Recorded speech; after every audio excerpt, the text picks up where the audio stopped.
Version 5.2 of FastGraphs just got released, and it includes two major areas of updates. It has a new summary page on the company security app and some new changes and some new data items in the screening tool. So let's start by taking a look at the company security app and looking at the new summary page. So the new summary page is the new landing page whenever you look at a stock. Now, if you're on the performance page, let's say, and you switch stocks to something else, it will maintain that page just like the other tabs have worked in the past. But when going back and forth to the company security app, the summary page will be the first page that you land on. So this summary page provides a watered down version of the other tabs of the historical performance, forecasting, and so on. And it just gives you a quick overview of the company. So you can scroll down and quickly see everything, and then you can then dive into the rest of the app as long as it's a company that you want to continue looking into. So up here we have the historical graph. Notice that we have the growth rate information up at the top, some fast facts information here. You can change the years as you can on the historical chart. You just don't have the slider at the bottom of the chart.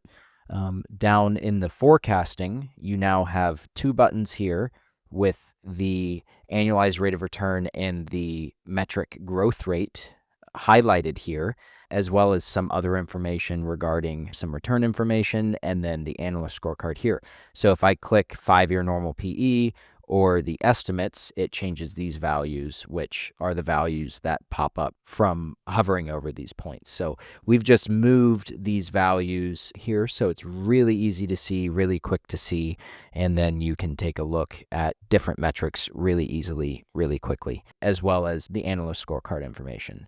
Scrolling down, we have the performance chart. So this is a watered down version of the performance page. Once again, it has some annualized return information down here to help compare against the company or companies that you have as comparison companies, and then a performance chart so you can quickly see these items. And once again, there's a period picker here for you to quickly go through these.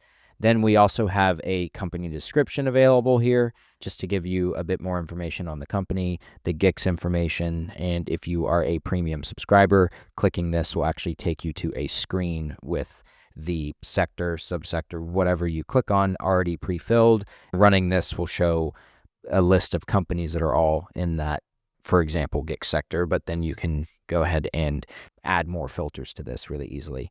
And then finally, at the very bottom for premium subscribers, we have a watered down version of the financial statements with some ratios, some important ratios here, so you can quickly view what's going on.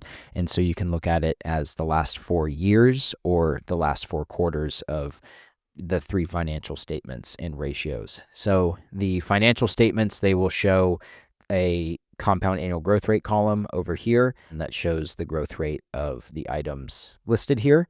And then the ratios shows the change in points instead of compound annual growth rate. And once again, we can look at it on a quarterly basis.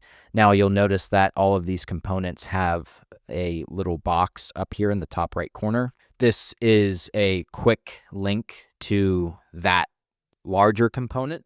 So if I, for example, click this one for the performance chart, it'll take me to the larger performance chart for the stock that you're looking at. You can still click up here, but just these are quick links to get to these. This is also available in the snapshot. So if I go to a portfolio like this and click the snapshot, summary is now the first thing. So it's just a really quick and fast way to kind of review a company before diving deeper into the fundamentals and the financials of the company. Okay, so now diving into the screening tool. The major area of the screening tool is now a new feature found within the query builder. So if I click this, and last time what we did was we added a new feature called compare to metric. So what I can do is, for example, click the PE ratio, and in compare to metric, I could say greater than or equal to, or even less than equal to the historical 5-year average. Well, we've added a new button called compare to company. So what this allows me to do is select a company like I could say GPN. So this is PE is greater than or equal to GPN US, meaning this will find all companies that have PE ratios greater than or equal to GPN's PE ratio. So this is really powerful because this allows you to find or decide metrics that you really like about a company, qualities that you really like about a company, and screen for companies that have better or equal qualities based on those specific metrics, or less than if you really want to as well. But it will allow you to find similar companies by picking a few of the metrics, a few of the qualities of that company that you like, that you think are important for an investment, and finding similar companies to that. Then on top of that, we've added a ton of more data items. So we've added all the analyst scorecard information. So here under EPS and the rest of the metrics on the general tab, I can pick up the 1-year hit, beat, and miss, the 2-year hit, beat, and miss. So that allows you to screen for the accuracy of the analysts. And then we've also added a bunch of ratios. So we have liquidity ratios in here, profitability ratios, and leverage ratios for you to screen on. And then one more additional item that we have added is this portfolio feature. So I can actually come in here and pick a portfolio that I want to screen on. So if I make portfolio is Dow Jones 30, what this is going to do is if I run this query, it's going to limit my screening universe to that specific portfolio. I can also do it is not, right? So if I were to do this, this is going to return our maximum of 500 results. But basically what it has done is excluded everything from that is not the Dow Jones. So anything that is in that Dow Jones portfolio or whatever portfolio you pick will be excluded from that screen. Or if you make it portfolio is, it will make it to where it will only screen within that portfolio. So now you can create a watch list of stocks. You can screen on those stocks.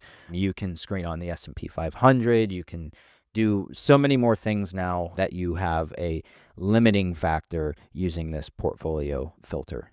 And that sums up all of the changes in 5.2. We are really looking forward to your feedback on this, and we really appreciate you guys being Fast Graph subscribers.